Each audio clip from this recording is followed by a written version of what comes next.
Hey folks, I'm Chris and I'm your Commander Mechanic, here with another tune-up. But before we get started, I wanted to remind you that if you want to pick up any of the cards that we talk about in today's episode, check out our affiliates. Our Canadian affiliate, Harry Tarantula, where you can use the promo code CMDR Space Mechanic at checkout, or our TCG Player affiliate link. Both are in the description below. Let's check out what's in the workshop today. Premium patron Jim writes, "Here's my Lathiel the Bounteous Dawn deck. It wants to use contiguous life gain effects to trigger Lathiel on each turn. We then use the power produced to beat in on opponents. Aetherflux Reservoir is included as a pivot to threaten the table if combat becomes unviable. There is also a Heliod, Archangel of Thune plus Spike Feeder Infinite as a safety valve to close the game. I'm having trouble balancing the life gain and counter synergies. It could probably use more draw to power it through multiple wipes.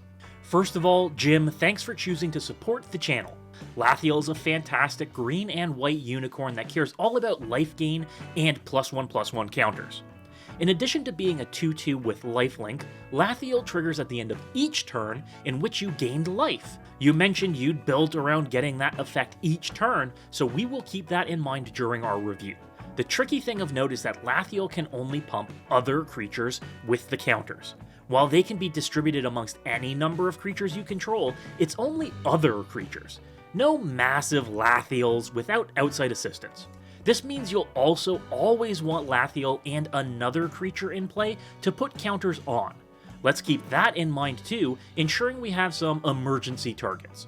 Your existing list is bananas good. You have some fantastic effects that I'd look at right away for any Lathiel build. Soul Sisters like Soul Warden, Soul's Attendant, and Essence Warden are phenomenal ways to gain life on an opponent's turn. Redundant payoffs for that life gain are fantastic, like your inclusion of Archangel of Thune. In a lot of cases, Archangel can be a combo enabler and even more immediate line to victory. Crested Sun Mare can also be stacked with Lathiel, in conjunction with Enter the Battlefield effects in order to give a boost to Lathiel's trigger. And you've included some artifacts that I would say are perfect for the deck. The Ozolith, Aetherflux Reservoir, and my personal favorite, Alhammarret's Archive. But the best thing about the list, which I have to give kudos for, is the mana base.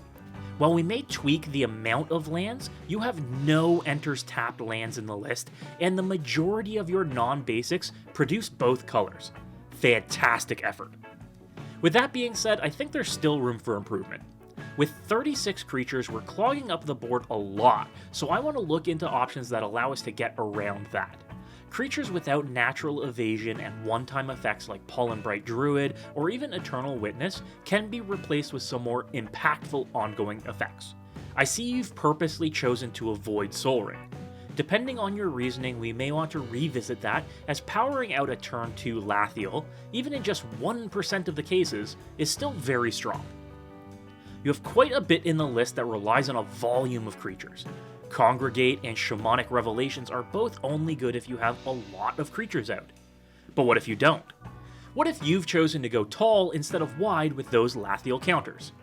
What if you can't create a volume of creatures due to board wipes or a lock? These cards can be replaced with more consistent effects. The first card I want to recommend is the new Valkyrie Harbinger. It's not quite a Crested Sunmare, but it does make vigilant, evasive threats with a higher life gain required per turn. It's definitely doable, and those evasive bodies will help your primary win con of beating in for damage. Along the same lines, I want to ensure a Walking Ballista is added to the deck. With all of the life gain and +1/+1 counter synergies, along with the combo of Heliod Suncrowned, I'm surprised this isn't a line you've included. Worst case scenario, it's a moderate body for a moderate amount of mana. We can't forget Felidar Sovereign. If we're gaining life as one of the two main things that we're doing, this is a way to use that to win. That's a premium a lot of the time, winning via life gain, so let's not short ourselves the opportunity. The other win con I want to recommend leans into your combat focus, Akroma's Will. This spell is often game over even on a moderate board state, as you get all of the evasion, indestructible, lifelink, double strike, you name it, this grants it. It's a way to take even a few pumped creatures to a win. I'd also include a pair of +1/+1 counter Lords, Abzan Falconer and Tuskguard Captain. These two ensure even a single counter turns your creature into an evasive monster, beating in for massive amounts of damage. And because we do have the creature-heavy focus in the deck, let's protect them. Inspiring Call gives your pumped creatures indestructible and fills a role as a card draw engine, while Heroic Intervention is an always useful gotcha to protect you from board wipes. Teferi's Protection is another great option here, but is pricey. I'd only recommend it as an upgrade. Boon Reflection and Rock's Faithmender are good life gain doublers to include in any list that's looking to get some ludicrous life totals. Even better alongside Alhammarret's Archive. And one of the most powerful effects that many underestimate is Blind Obedience.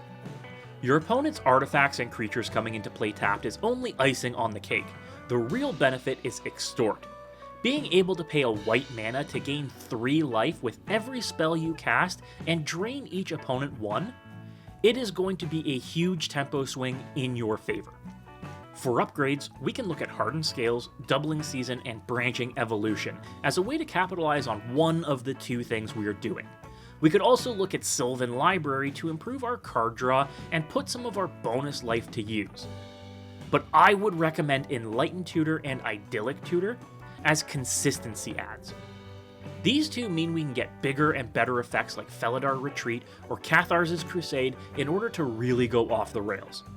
And lastly, land tax would be a great way to make up for some of the admittedly light ramp we have with consistently fixing and repeated draw fixing by thinning out our deck. In a 2-color list with very little extra land ramp, this works well enough. So let's look at our tune-up. The first thing we've done is tweak the creatures. We naturally want to stay creature heavy, but now some of the creatures that don't gain life or put counters on anything are out in favor of creatures that can win us the game like Felidar Sovereign. The main benefit is that these creatures do what we want them to do without Lathiel. The parts of this deck work independently of the commander, with Lathiel only serving to work it better. That's a sign of a good, consistent deck. Play your commander when you need to, not as soon as you can. With the curve being as smooth as it is, I've left the ramp package a little lighter. You're easily going to be able to cast something each turn just by drawing naturally, but we've ensured that your card draw scales with either your number of creatures or size of creatures, but also has extra effects, like Inspiring Call being able to save you from a board wipe.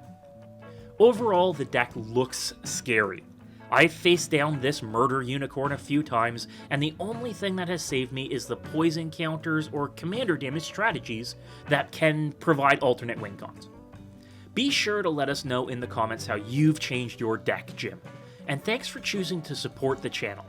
Everyone else, let us know in the comments how you'd continue to improve this list. Until next time, folks, good luck and have fun. As always, I want to thank our patrons for making this content possible. A shout out to our Lodestone Golems, Ben Frayne, Sterling Langford, Will Briggs, Ben Davis, David Neri, and Corey Whitaker.